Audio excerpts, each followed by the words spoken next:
Compression is a foundational mixing tool that every engineer needs to learn how to use, but the mistake I see engineers make time and time again is to gloss over the intricacies of this game-changing tool. Learning how to not only use the parameters on a compressor, but also hear and comprehend its impact on the audio you apply it to will level up your mixes instantly. So by the end of this video, you should have a much firmer grasp on how to use compression in a mix. But before we start, if you want to get your mixes to sound like professional songs, check out the Sage Audio membership. As a member, I have to say it's an incredible experience. Just for signing up, you receive 50 free mastered songs per year with your own dedicated mastering engineer, direct one-on-one mentorship that's tailored towards your specific mixing needs, unlimited mixing feedback to help improve your mixes, and access to Sage Audio University for in-depth mixing and mastering courses. But more on that at the end of the video. So let's begin with learning what each parameter of a compressor actually does. Understanding how each part works is crucial in learning how to fully manipulate this tool to give you back whatever sound you desire.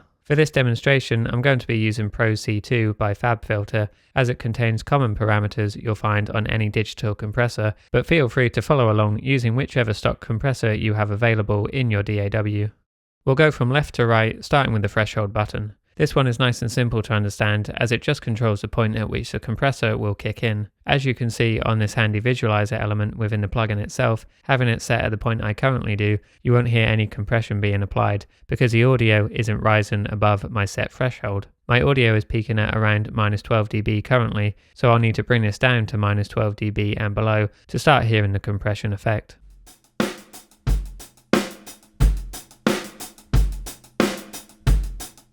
So now you should be able to hear the compression acting on this drum loop. If you're not already, try following along with these steps using your own compressor and audio source to better grasp each stage. I'd recommend trying this out on drums first, as I'm doing here, because heavy transient material like drums are a lot easier to hear the effect compression has, especially if you're new to using it. Continuing on from this, next we have the ratio button. In essence, the ratio controls the degree to which the compressor attenuates or turns down the amplitude of the signal above the set threshold. So right now that would be anything above -18 dB, as that's what my threshold is currently set to. The ratio button essentially defines the relationship between the input signal level and the output signal level once a threshold is surpassed. Conceptually, you can think of this as a compressor's responsiveness to the signal peaks beyond your set threshold. Diving a little deeper here, the ratio setting operates on a linear or logarithmic scale, with values typically ranging from 1 to 1 to infinity to 1. Each ratio value impacts the compression's character and effectiveness. In a basic sense, a 1-to-1 ratio implies no compression. The output level mirrors the input level regardless of amplitude. As the ratio increases, compression intensifies. A ratio of 2-to-1 signifies that for every 2 dB the input signal exceeds the threshold, only 1 dB passes through to the output, effectively halving the signal's dynamic range. Moving further along the spectrum, a ratio of infinity to 1, often referred to as limiting, signifies that once a threshold is surpassed, the output level remains fixed, regardless of the input level. Moving on, next is the attack control. At its core, the attack control dictates how swiftly the compressor engages once a signal surpasses the defined threshold. Firstly, it's crucial to comprehend that the attack parameter operates on a time scale, typically ranging from microseconds to milliseconds. This timing precision affords engineers precise control over the compressor's transient response, enabling them to tailor the compression's onset to suit any desired sound. In practical terms, a shorter attack time results in a more aggressive compression action, swiftly attenuating transient peaks and imparting a sense of immediacy to the process signal. This rapid onset is particularly effective for taming percussive elements with sharp transients, such as drums or plucked strings, lending them greater consistency and punch.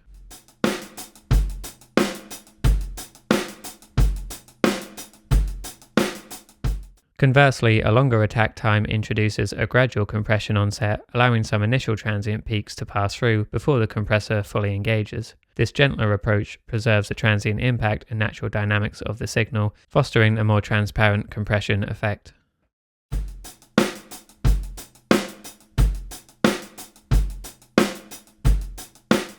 Then we have the release button. In essence, the release parameter affects the duration over which the compressor gradually reduces its gain reduction once the input signal drops below the threshold. This parameter, much like the attack control, also operates on a time scale, typically ranging from milliseconds to several seconds. A shorter release time results in a faster recovery, causing the compressor to release its gain reduction more swiftly after the signal falls below the threshold. This rapid recovery facilitates tighter dynamic control, particularly in scenarios where quick signal fluctuations need more of a prompt response. Despite this, excessively short release times can induce undesirable effects such as pumping, where the gain modulation becomes more noticeable and can take away from the musicality of the audio.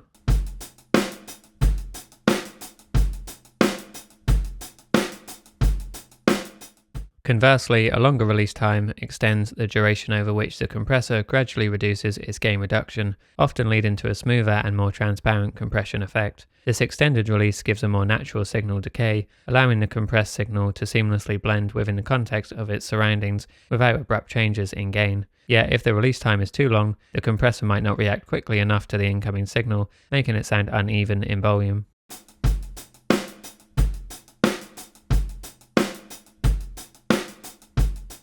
Moving on from that, we have the knee control. Simply put, the knee parameter controls the shape of the compressor's gain reduction curve as the input signal approaches and surpasses the threshold. This curve determines the compressor's behavior around the threshold point, dictating whether the gain reduction onset is abrupt or gradual. If that sounds a little hard to comprehend, just watch as I slide the knee control back and forth and how this alters the shape of the compressor's curve. Obviously, this is better to hear rather than to see, but a visual representation is often handy to first comprehend more abstract controls like the compressor's knee. So a hard knee setting signifies a compression characteristic where the gain reduction engages abruptly once the signal exceeds the threshold. This sharp onset results in a distinct transition from an uncompressed to a compressed signal, offering precise control over transient peaks. Hard knee compression is often favored in scenarios requiring aggressive dynamic control, such as shaping percussive elements or limiting peak levels in electronic music production.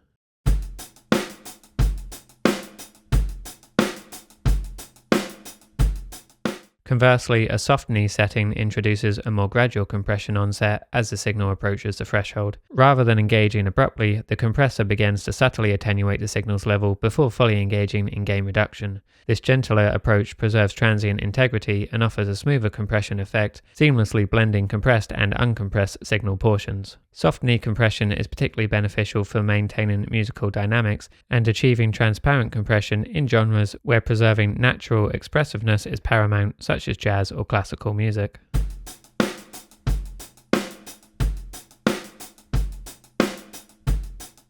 And lastly, we have the range control. Now this isn't always found on every compressor, but it's a cool function to play around with if your chosen compressor does have this built in. Fundamentally, the range control determines the extent to which the compressor attenuates the level of the input signal once it surpasses the defined threshold. In essence, a higher range setting corresponds to a more aggressive compression effect, as the compressor applies greater gain reduction to the signal peaks that exceed the threshold.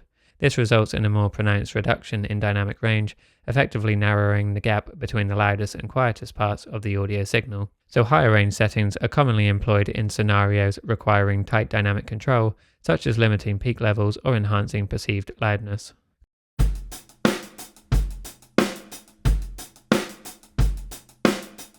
Conversely, a lower range setting attenuates the signal's peaks to a lesser extent, allowing more of the original dynamic range to remain intact. This gentle compression approach preserves more of the natural dynamics and transient impact of the audio signal.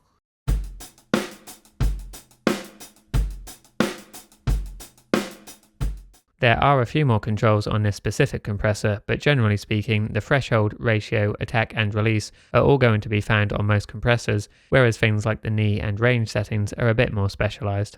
So now you have more of a comprehensive understanding of the key controls you'll likely find on most compressors, you next need to take the time to learn how to hear compression and the subtle ways each of these controls can affect the compression you're hearing. It's something that will admittedly take your ears a while to naturally pick up on, but just like anything in life, the more you practice it, the better your ears will become at hearing this. Hopefully some of those previous examples gave you a clearer picture of the ways you can affect the same sound source through compression. And a method I'd recommend you trying to train your ears to first start hearing compression is to pick one plugin you're comfortable with and then simply take a bunch of different sound sources, some that are transient heavy like drums and percussion, and some that aren't like strings and heavily distorted guitars, and then over compress these these. By overdoing the effect first, your ears will have a much easier time hearing the effect of compression, and then you can try adjusting different parameters and observing the effects that these have on your audio source. I'll demonstrate this quickly first, just so you get the idea.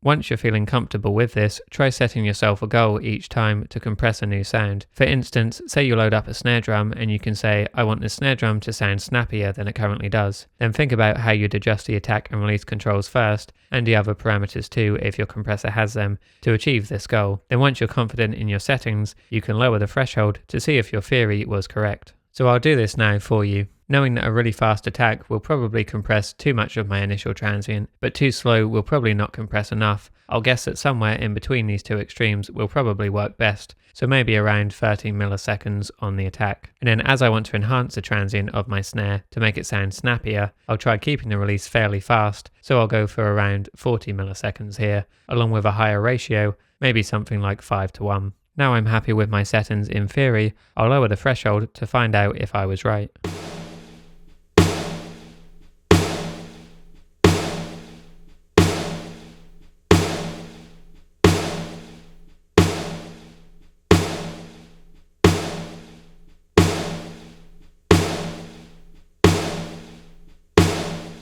So A being that snare sound, I definitely think it has a bit more snap to it than with the compression turned off, and I'm sure if I fine-tuned the settings, I could make the sound even better. The idea of this test isn't that you need to get the exact right settings every time, it's just a fun way that you can train your mind and ears to better hear and manipulate the sound of compression. So let's do this once more, but this time I'm going to compress this bass track instead. My goal for this sound is to make it more rounded and smooth. So thinking about the attack and release controls first, I'm going to want to affect more of the initial transient to take away some of those spiky sounds. My guess would be that a similar attack setting to what I just used would work well here too, for the same reasons I said before. But the release setting this time should be much slower, so that the compressor doesn't recover after each transient. Instead, slowing it down should give me a smoother sound in theory. I'll also take advantage of the knee parameter in this case and make it softer by sliding it towards the right. This compressor also allows you to change the style of compression, and I know opto is commonly associated with a smoother sound, so I'm going to change the style from clean to opto in the hopes that it gives me that. Because this bass is already quite dynamic, I'm going to go for a higher ratio setting again, as I want to attenuate more of the signal that goes above my set threshold for a more controlled sound. Let's lower the threshold like before, and then let me know in the comments if you think this sounds closer to my set goal.